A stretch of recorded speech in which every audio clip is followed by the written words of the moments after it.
Alhamdulillahi Rabbil Alamin. Allahumma salli ala Sayyidina Muhammadin wa ala ali Sayyidina Muhammad.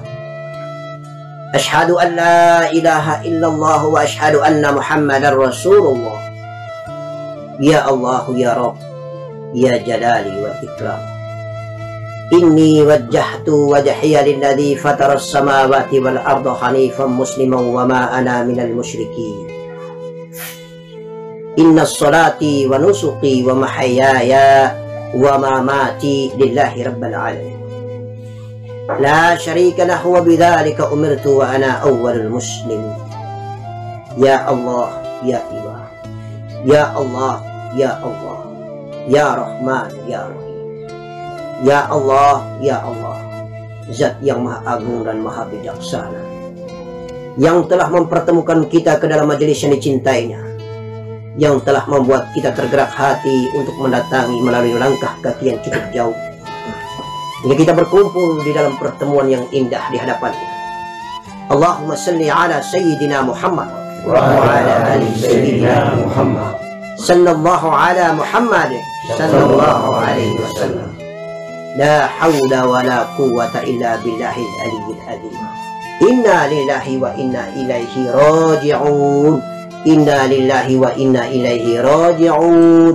Inna lillahi wa inna ilaihi raji'un. Kita berasal dari Allah akan kembali kepada Allah. Kita berasal dari Allah akan kembali kepada Allah. Kita berasal dari Allah akan kembali kepada Allah. Jasad dan raga yang hina dan papa ini akan terkapar mati, terbujur kaku, hina dan hina. Dia akan menjadi bangkai di atas muka bumi yang fana dan bersifat sementara ini. Tiada berarti dan dia telah angkuh dan sombong bertahun-tahun lamanya di atas muka bumi. Tetapi kembali ketika berpulang ke rahmatnya melalui ruhnya, melalui jiwanya, maka dia tidak memiliki arti apa-apa pun di atas muka bumi ini. Bagi yang tidak pernah mengenal dan bertemu Allah Subhanahu wa Ta'ala, maka terhinalah dia karena badannya hancur dimakan tanah, dicabik-cabik oleh binatang aneh di dalam kubur, dihina dan dihina, lalu dia sisa tengkorak, berbau dan busuk tiada duanya. Maka sebagai hamba Allah yang dicintai dan dimuliakan Allah, wajib dan wajib hukumnya selama kita hidup di atas punggung bumi ini, kita harus mengingat siapa diri kita. Jasad kita ini harus kita bersihkan dan selalu kita sucikan agar dimuliakan oleh Allah Subhanahu wa Ta'ala. Kemudian kita bisa mengenal siapa yang berada di belakang jasad kita. Ada tubuh kasar kita yang bernama jasad ini. Di belakang kita lah yang bernama tubuh halus atau bernama jiwa. Jiwa dan jiwa. Jiwa ini tidak akan hidup sekali lagi kalau tidak didatangkan atau tidak didatangkan ruh oleh Allah Subhanahu wa Ta'ala. Di balik jiwa, tubuh yang halus, ada lagi yang lebih halus yang bernama ruh. Ruh itulah datang pada 120 hari dalam kandungan ibu kita. Bersatulah antara ruh dan jiwa, maka jadilah yang disebut dengan nyawa. Nyawa dan nyawa. Campuran antara jiwa dan ruh dari Allah Subhanahu wa Ta'ala disebut nyawa. Jiwa itu adalah tubuh halus daripada badan kasar kita atau raga kita. Raga ini bangkai, tubuh kasar ini bangkai. Tangan, kaki, mata, dan indah, kecantikan, ketampanan tidak berarti itu semu. Itu semu, itu bangkai hina di hadapan Allah Subhanahu wa Ta'ala. Tetapi hakiki yang sebenarnya daripada raga yang kasar ini adalah yang berada di baliknya bernama jiwa.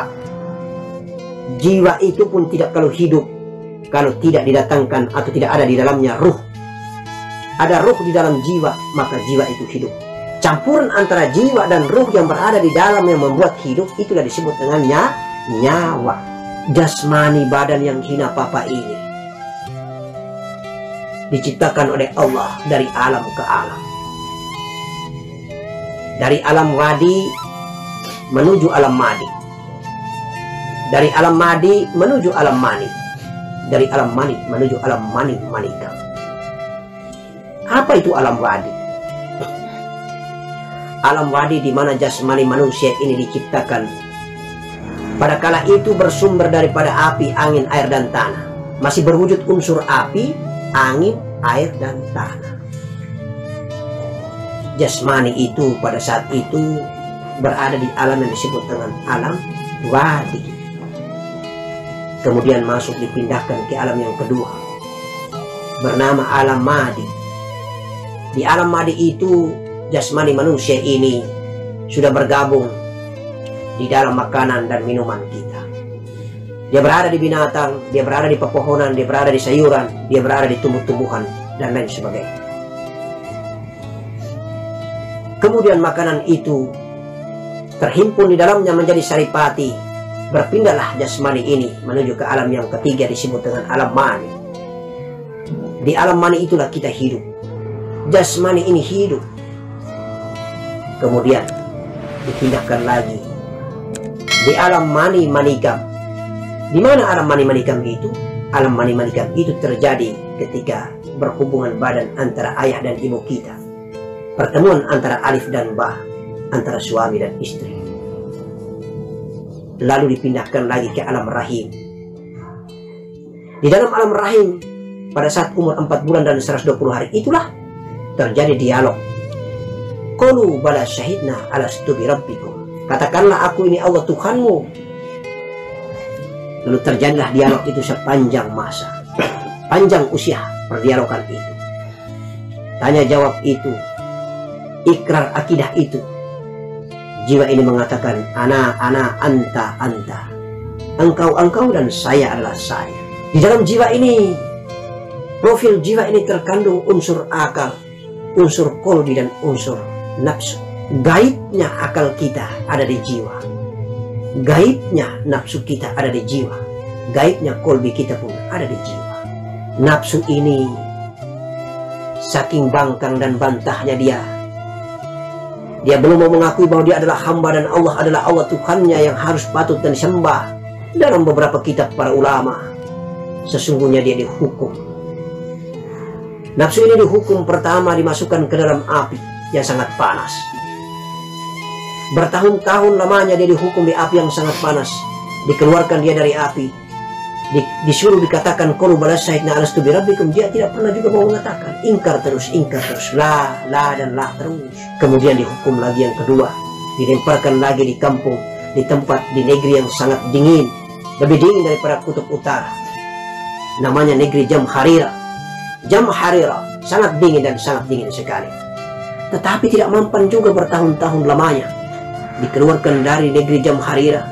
Alam Jamharira. Tempat yang sangat dingin itu.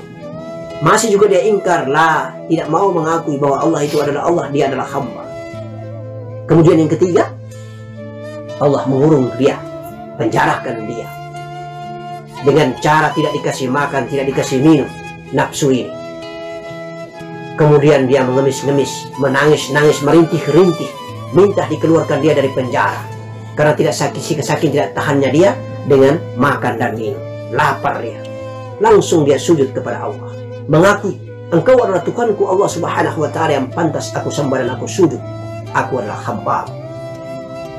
Maka hakikat daripada nafsu ini, dia hanya ditaklukkan dengan makan dan minum. Dia hanya kalah karena lapar dan haus. Oleh karena itu indahnya di dalam negeri Islam ini, di dalam kampung Islam ini, di dalam ajaran agama Islam ini, di dalam ajaran agama yang mulia diajarkan oleh baginda Nabi Muhammad sallallahu alaihi wasallam satu-satunya jalan untuk mengalahkan dan menaklukkan hawa nafsu kita adalah dengan berpuasa. Maka tidak mustahil kalau kita puasa kita lemah. Benar toh? Benar. Insya Allah. Kalau kita puasa kita lemah. Tidak mampu apa-apa. Tinggal ibadah yang kita jalani. Kusuk kita lakukan. Karena lapar dan haus. Itulah. Jadi hakikat ciptaan daripada jasad dan jasmani alias jiwa raga ini, itulah perjalanannya dari alam wadi, madi, mani, manika.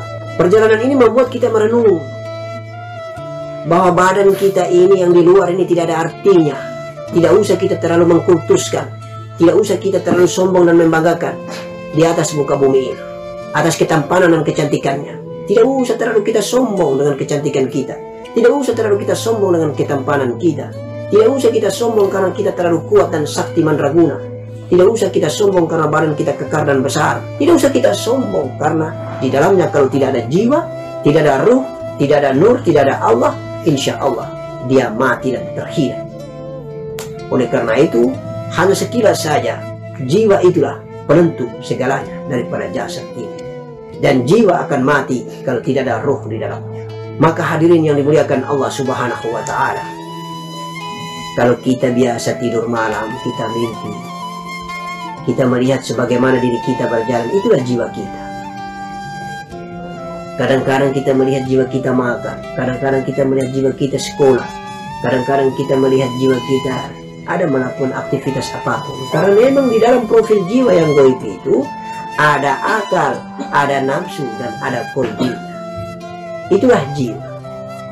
Yang kita mimpi itu jiwa. Karena ada ruh di dalamnya, maka jiwa itu bisa hidup, berjalan, dan bergerak. Maka ruh bukan jiwa, jiwa bukan ruh. Ada badan raga, ada jiwa, ada ruh. Jiwalah yang biasa membentuk dirinya sebagaimana raganya, yang selalu kita lihat dalam mimpi kita. Yang selalu dalam tafakur kita melihat jiwa itu berjalan. Itulah jiwa, insya Allah. Sedangkan ruh sangat rahasia. Ruh tidak bisa berwujud, tidak berbentuk. Tetapi kalau dia ada pada profil dan wadah, maka hiduplah wadah itu. Tetapi ruh bukan Allah. Ruh adalah ciptaan Allah, karena ruh bersumber daripada Allah. Jadi tidak usah kita berbelit pikiran, tidak usah kita rumit dalam berpikir. Dalam profil kehidupan raga ini hanya ada 3 unsur itu saja. Paham ya? Badan raga, badan kasar yang di luar ini. Kemudian halusnya badan kasar ini bernama jiwa. Halusnya jiwa bernama ruh. Maka sering para ahli tasawuf mengatakan kalau mati badan kasarnya, hidup jiwanya. Mati jiwanya, hidup ruhnya. Paham? Ya, itulah di dalam bahasa-bahasa tasawuf tradisional, bahasa-bahasa tasawuf daripada keluarga kita di kampung.